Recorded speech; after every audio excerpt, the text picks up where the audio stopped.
한국인에게는 천사도 존경할 만한 특성이 있습니다. 하지만 그 중에서도 의료비에 대한 걱정은 병원을 가는 데 있어 가장 주저하게 만드는 원인이 아닐까 생각합니다. 오늘 소개해드릴 사연은 한국으로 전지훈련을 왔다가 단체로 교통사고를 당했다는 러시아 여성의 사연입니다. 그녀는 한국의 병원을 갔다가 큰 충격을 받았다고 하는데요.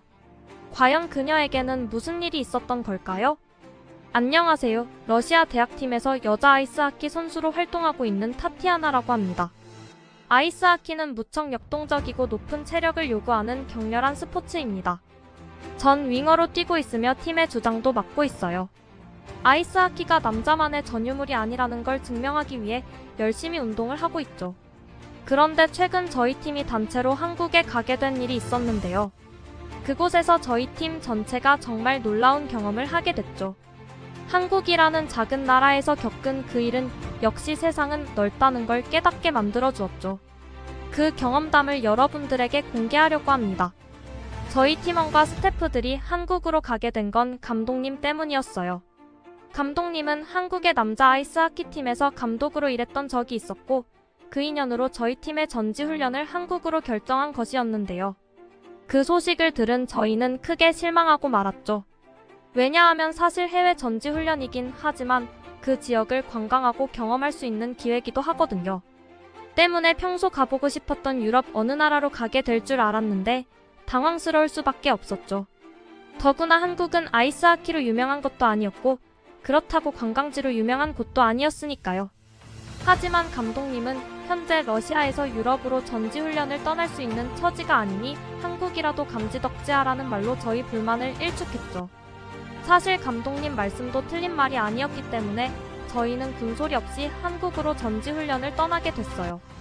그랬던 우리가 한국의 인천국제공항에 도착하자마자 비명소리가 저절로 날 만큼 놀라고 말았죠. 그건 공항의 규모가 상상 이상으로 거대했기 때문이었어요.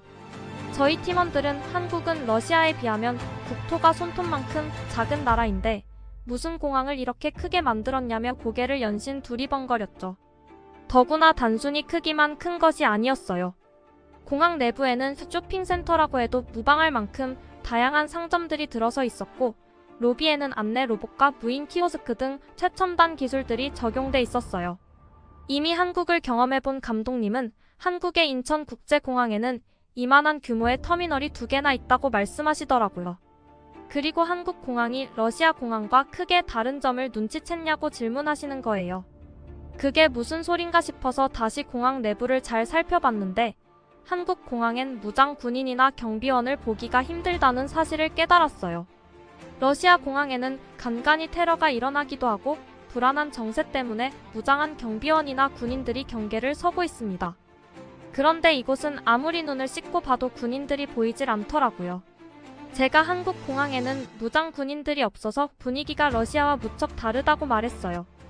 그러자 감독님은 빙그레 미소를 지으며 한국 공항에도 무장한 공항 경찰들이 존재하지만 비교적 테러에 안전한 국가이기 때문에 조용하고 은밀하게 임무를 수행한다는 겁니다.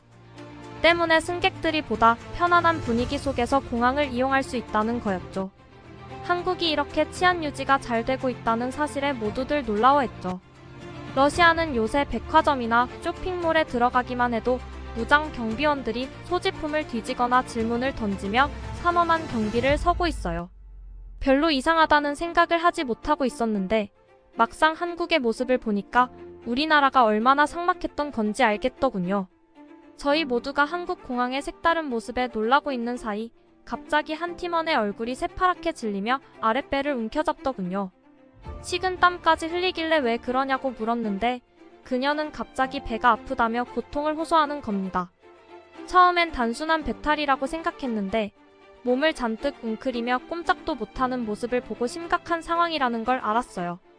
감독님과 스태프는 갑작스럽게 생긴 환자에 당황했고 안내 데스크 직원에게 도움을 요청했어요. 그 직원은 공항 터미널에 의료센터가 있으니 빨리 그곳으로 가보라고 안내하더라고요. 전 그녀의 설명에 화가 났어요. 지금 환자의 상태가 심한 고통을 호소할 만큼 심각한데 고작 양호실 수준에 불과한 공항 의무실 같은 곳을 안내해 준다고 생각했거든요. 하지만 딱히 방법이 없어서 어쩔 수 없이 공항 의료센터를 찾았는데 세상에, 그곳은 의무실이 아니라 완벽한 병원 시설이 들어서 있더라고요. 러시아에서는 제대로 된 병원을 이용하려면 대도시를 가야만 가능했는데 한국에는 공항에도 이런 번듯한 병원이 운영되고 있다는 게 너무나 놀라웠어요. 팀원의 증상을 살펴보며 이런저런 검사를 해본 의사 선생님은 환자가 요로결석 때문에 고통스러운 거라고 말씀하시더군요. 일단 진통제를 맞고 자연 배출이 될 때까지 기다려도 될 것 같다면서 그래도 만약 환자가 너무 심한 고통을 호소하면 조금 더 강한 진통제를 투여하겠다고 하셨죠. 진통제를 맞은 동료는 겨우 진정했고 저희는 그제야 숙소로 이동할 수 있었어요. 러시아에는 무료 병원들이 존재하지만 진료의 수준이 무척 낮고 러시아 사람들도 대부분 유료 민간 병원을 선호하는 편이에요. 하지만 워낙 사람들이 몰리다 보니까 진료 예약을 잡기가 쉽지 않고 수술을 하려고 해도 몇 달에서 심지어는 1년도 넘게 기다려야 할 때도 있죠. 러시아 병원에 비해 한국 병원은 빠르게 진료가 가능했고 외국인인데도 진료 비용이 저렴하더라고요. 전 그 부분이 무척 부러웠어요. 운동선수 특성상 크고 작은 부상을 자주 입기 때문에 병원을 자주 찾을 수밖에 없거든요. 그때마다 개인 돈으로 비싼 병원비를 지불해야 했고 그마저도 좋은 병원을 예약하지 못하면 그저 이 악물고 부상을 참는 수밖에 없습니다. 저희는 공항에서 겪은 해프닝을 서로 이야기하며 한참 수다를 떨었죠. 그런데 감독님이 저희의 방에 들어오시더니 내일부터 훈련을 해야 하니까 그만 떠들지 말고 빨리 잠이나 자라며 잔소리를 하시더군요. 그런데 바로 그 순간 누군가 호텔 방문을 열었고 막 뒤를 돌아 나가려던 감독님 얼굴이 갑자기 열린 문에 부딪히고만 겁니다. 감독님은 악하는 비명 소리와 함께 얼굴을 감싸쥐었고 입에서는 피가 철철 흐르더라고요. 너무나 깜짝 놀란 저희는 감독님을 부축했는데 감독님의 앞니가 2개나 부러진 게 아니겠습니까? 느닷없이 생리가 2개나 부러졌으니 날벼락도 이런 날벼락이 없었죠. 감독님은 고통을 참으며 괜찮다고 했지만 괜찮을 리가 없었어요. 결국 감독님은 이튿날 한국의 치과를 갈 수밖에 없었죠. 저와 몇몇 동료들이 감독님과 함께 치과에 따라가게 됐는데 의사 선생님이 부러진 이를 다시 되살릴 순 없고 임플란트를 해야 할 것 같다고 하시더라고요. 하지만 임플란트라는 게 어디 쉬운 일입니까? 비용도 비용이지만 인공위로 갈아 끼우는 작업은 시간도 한참 걸리는 일이었죠. 저희 아버지도 러시아에서 임플란트를 하셨는데 거의 자동차 한 대 값이 들어갈 정도로 큰 돈이 들었고 치료를 완벽히 마치는데도 거의 8개월이란 시간이 걸렸거든요.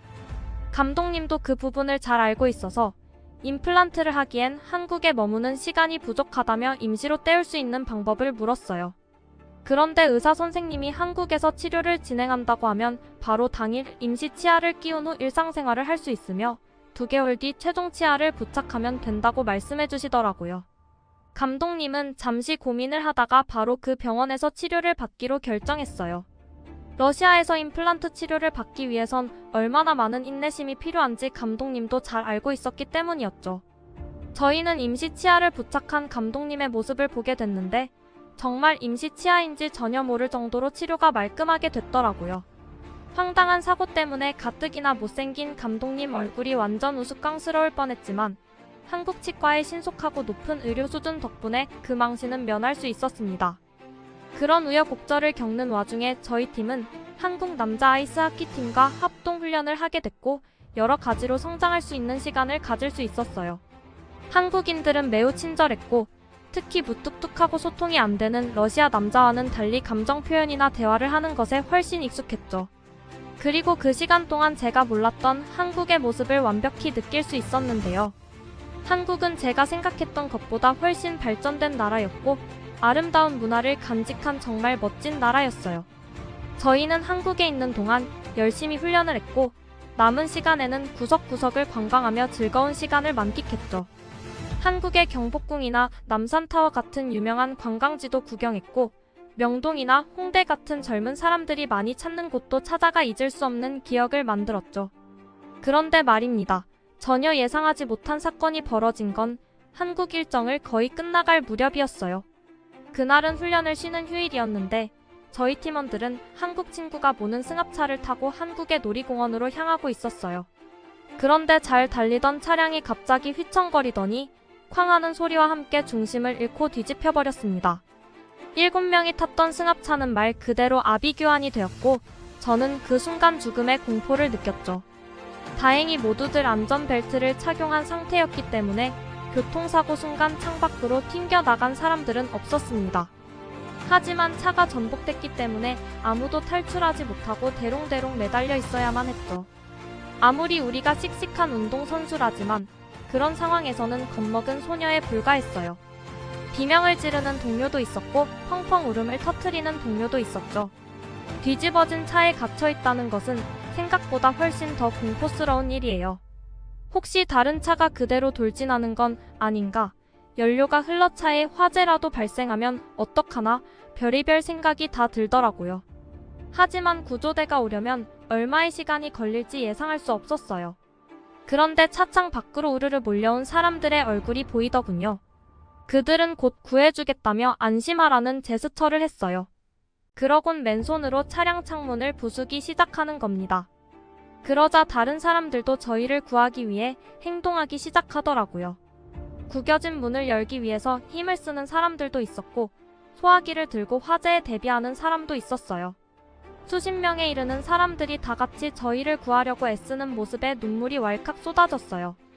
그리고 사고 난 차량을 모른 채 하지 않은 시민들 덕분에 저희 모두는 무사히 구출될 수 있었습니다.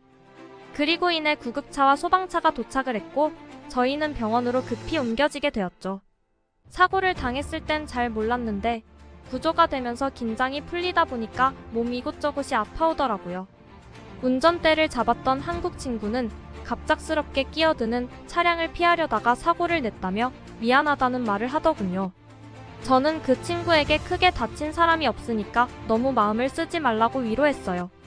저희의 사고 소식을 들은 감독님과 코치님들이 병원으로 달려왔고 무사한 저희의 상태에 가슴을 쓸어내렸죠. 응급실에서 기초적인 검사를 마친 저희는 각기 다른 진료과로 뿔뿔이 흩어지게 됐습니다.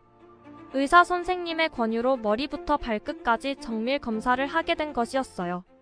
교통사고를 당한 것 치고는 상태가 전반적으로 양호하지만 혹시 스스로 자각하지 못하고 있는 부상이 있을 수 있다는 우려 때문이었는데요. 외국인이기도 하고 운동선수이기도 하기 때문에 이참에 완벽한 검사를 해보자는 것이었습니다. 그래서 그 대학 병원에서 여러 가지 정밀 검사를 받게 된 것이었죠. 그런데 전 한국대학병원의 시설을 보고 깜짝 놀라고 말았습니다. 커다란 건물로 이뤄진 병원에는 정말 많은 사람들이 진료를 보기 위해 분주하게 움직이고 있었는데요. 특히 그 거대한 병원에는 정교한 시스템이 적용돼 있었고 다른 것보다 환자의 손목에 채워진 팔찌 하나로 모든 것이 해결된다는 것이 제 입장에선 너무 신기하게 느껴졌어요. 각 진료과에는 무인 키오스크가 있었고 제가 찬 팔찌를 키오스크에다 읽히면 환자의 신상과 함께 어디로 가야 할지 또 얼마나 대기해야 할지 상세하게 알 수 있었습니다. 이 많은 사람들이 질서정연하게 자신의 순서를 기다릴 수 있는 건 바로 이러한 시스템 덕분이었죠. 만약 제가 러시아 친구들한테 한국 병원은 모든 것이 디지털화돼 있다고 말한다면 아마 좀처럼 믿지 못할 겁니다.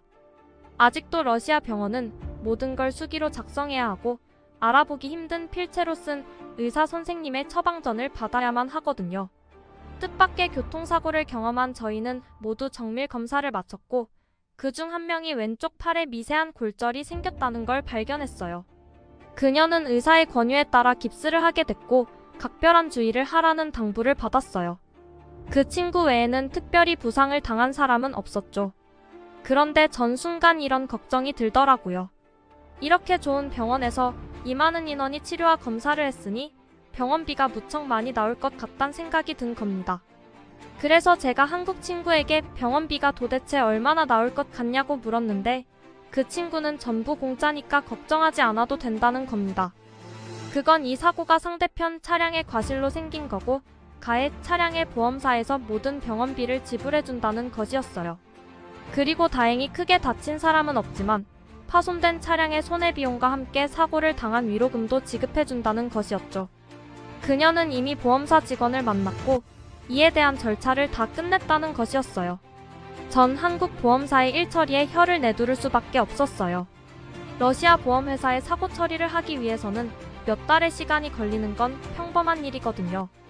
그래서 러시아 사람들은 심각한 교통사고가 아니라면 각자 현금을 주고받으며 끝내버리는 경우가 많아요. 보험사의 일처리를 기다리다간 흰머리가 생길 지경이니까요.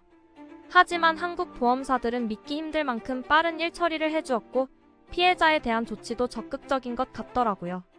이번에 한국을 방문하고 나서 뭐든지 러시아가 최고라는 생각이 얼마나 우스운 생각이었던 건지 절절하게 깨달을 수 있었습니다. 한국처럼 국민들을 위한 우수한 인프라를 구축해야 한다는 것은 러시아도 배울 점이라고 생각해요. 감독님은 다음 달에 다시 한국을 방문한다고 해요. 임시로 끼워두었던 치아 대신 완벽한 보철물로 교체하기 위해서죠. 저희 동료들은 감독님을 따라서 다시 한국을 방문할 계획입니다. 이번에는 교통사고를 당하지 않도록 조심스럽게 한국 구석구석을 경험할 생각입니다. 어떻게 보셨나요? 한국으로 전지훈련을 오게 된 러시아 여성의 사연이었습니다. 그녀는 한국에 도착하자마자 엄청난 규모의 인천국제공항의 놀라움을 금치 못했는데요. 하지만 그녀가 한국에 머물며 가장 놀라웠던 것은 한국의 뛰어난 의료 시스템이었습니다. 또한 저렴한 병원비와 보험사의 빠른 처리에도 칭찬을 아끼지 않았는데요. 그녀의 사고는 안타깝지만 다행히 한국에서 즐거운 시간을 보냈다고 하니 정말 다행이네요. 과거에 대한민국이 다른 국가들을 본받아야 했다면 이제는 다른 국가들이 대한민국을 본받아야 할 차례입니다.